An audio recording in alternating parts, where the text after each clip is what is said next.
Well, yesterday I went on a bit about living a self-controlled life, which I really think is in large part a spirit-controlled life, a life that we really invite the Spirit of God to be the controlling and governing passion in our life.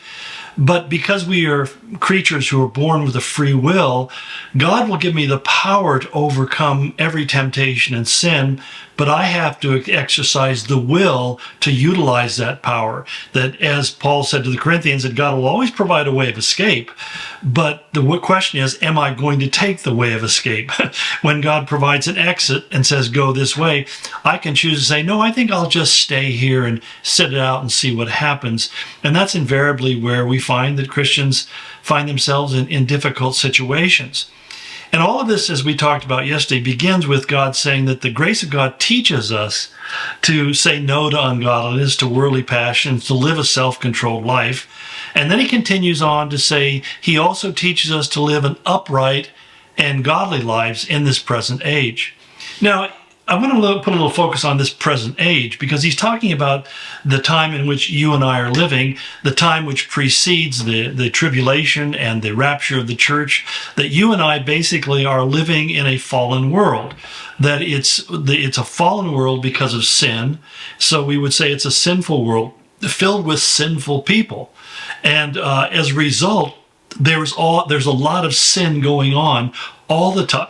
Even in places where we think that people have high moral standards, and they may be, relatively speaking, higher moral standards than we may see in our own setting, but nonetheless, you dig underneath the surface and you begin to find that there's a lot of darkness there.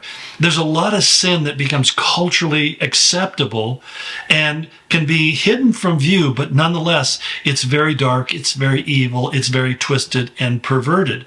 I remember, for example, my years of going into India. I used to go once a year for several years. And one of the things that really stood out to me is that on the surface, the Indian culture is very polite, very organized, very modest in many ways. And yet, as I began to get more involved, I began to find that there was a extremely dark underbelly, not only because of the presence of demons, but also in just the twisted way in which people had come to accept things. So, for example, transsexuality was not uncommon.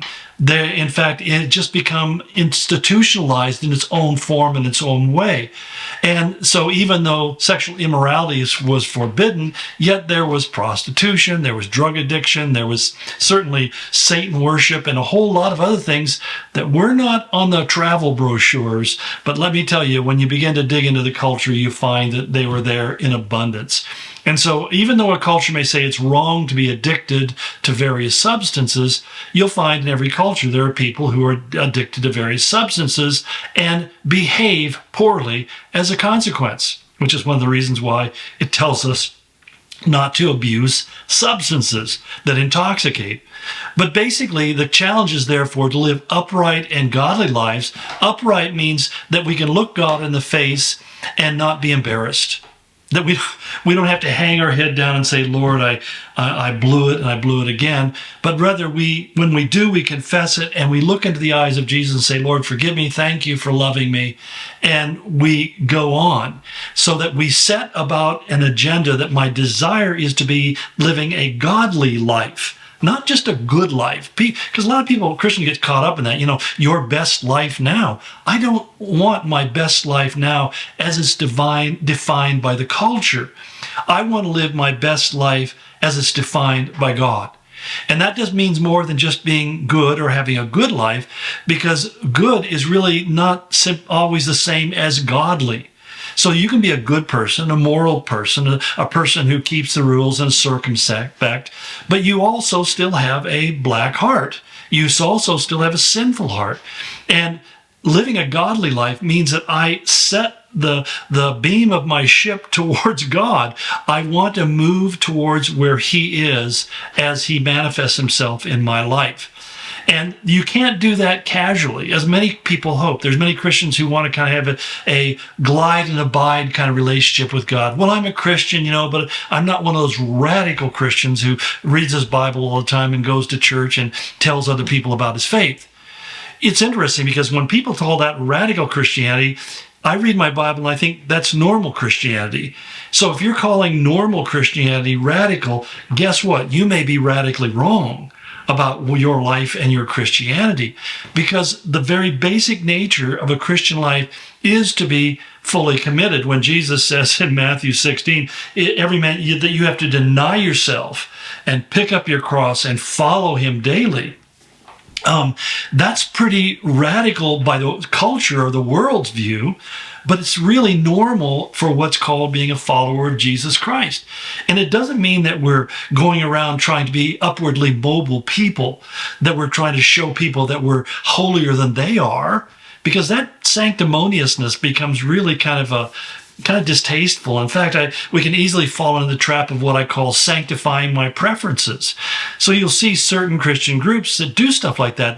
They'll tell you, if you're really a Christian, this is the way you'll dress. And they have a dress code that if you don't follow that, then you're not following God's will.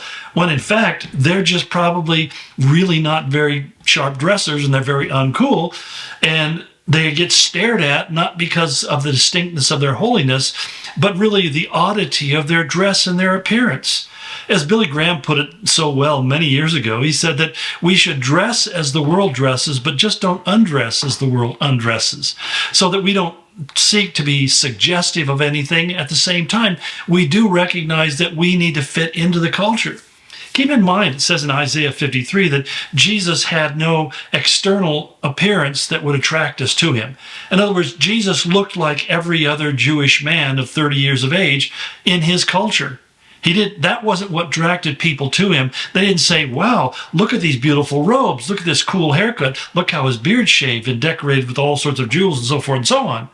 In fact, we find the New Testament says, if you're moving in that direction where you're trying to impress people by your outward appearance, you're probably going in the wrong direction.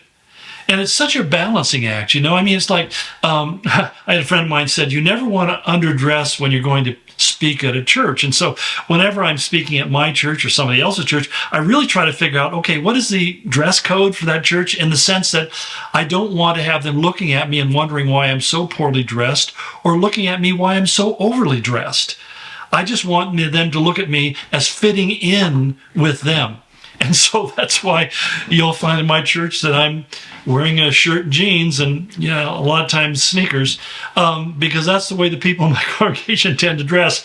I had one pastor said that he felt offended because I wasn't wearing a suit, and he came to our church and he was. And I said, well, I'm sorry, I wasn't trying to offend you. It's just, this is who we are. We're pretty casual. But you see, I've been in other situations where casual doesn't work, and I want to make sure that I don't attract attention to myself. And that's one of the things my pastor taught us a lot. He said that so oftentimes you go into church where people are dancing and waving flags and doing all this kind of stuff. And he says what they're doing is they're basically exhibitionists. They're trying to draw attention to them. We had one time where a guy stood up in the middle of the service and held up his hand and started prophesying right in the middle of the sermon. And, the pastor was very clear. He said, God doesn't interrupt himself. Sit down and be quiet.